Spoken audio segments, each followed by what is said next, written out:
What's going on, everybody? Dylan Manfrey on hand.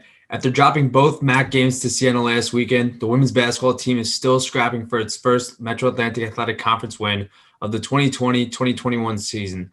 They need it in the absolute worst way possible. So much so that it prompted a, quote, open and honest meeting after the first Siena loss where the team asked some of the big identity questions. We were just talking about, how we want to be, who are we, who do we want to be, what can we do to be more consistent, you know what I mean? Who are we now and what do we want to change, things like that. And it was just it was a good, another good step in the process of understanding, the day-to-day grind of what we need to do to be successful. Okay, it wasn't even just about like why we're not getting there. It's like what we can do to change it. So like in our idea, okay, like you have strong women who are dedicated, willing to work, everything. But then when we get on the court, there's like, people are scared. There's like hesitation. There's not confidence, like those type of things that are like mental barriers that are stopping you. And then we kind of talked about the fact like how to overcome those. So like more touches, connecting. And then one of our teammates spoke on the fact that like when we connected, like they made a mistake, but one of our teammates came up to each other and was like, "You're good, stay in it, we're good, keep going." And that made them feel good. So it was like getting out of that mental space and pushing forward.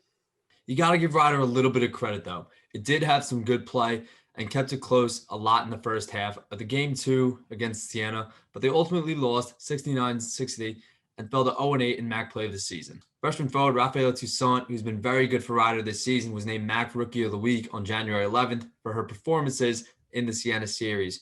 Toussaint had her second career double-double in Game 2, recording 14 points and 11 rebounds. And as the captain, Deja Moses raved about what she's seeing from her freshman forward. Rafi will go up with 2 elbows no matter what, whether the ball is near her or nowhere near her. She's going to figure out how to get that rebound. So I love that. She just needs to attack. She knows she needs to attack, and she'll always get it because she's strong and she goes up. She'll finish. She just needs to not hesitate and take her shot because it's hers. Rider is now 0-8 in league play, and personally, I thought they would have at least split the series against Siena Saints because Siena coming into the series against Rider had only played 2 games in the regular season because of COVID-19 related issues, whereas Rider had played all of its games coming into the Siena series. The Broncs are going to match up against the numbers 5, 3, and 2 teams in that order in St. Peter's, Quinnipiac, and Marist in the upcoming series. It's safe to say that's probably going to be their toughest stretch of the 2020-2021 campaign. These are games Rider will probably lose because those 3 teams have a lot more manpower than Rider can put forth. The first 2 series are home games at Alumni Gymnasium, and the Marist series will be played up in Poughkeepsie, New York. Reporting live for the Rider News, I'm Dylan Manfrey.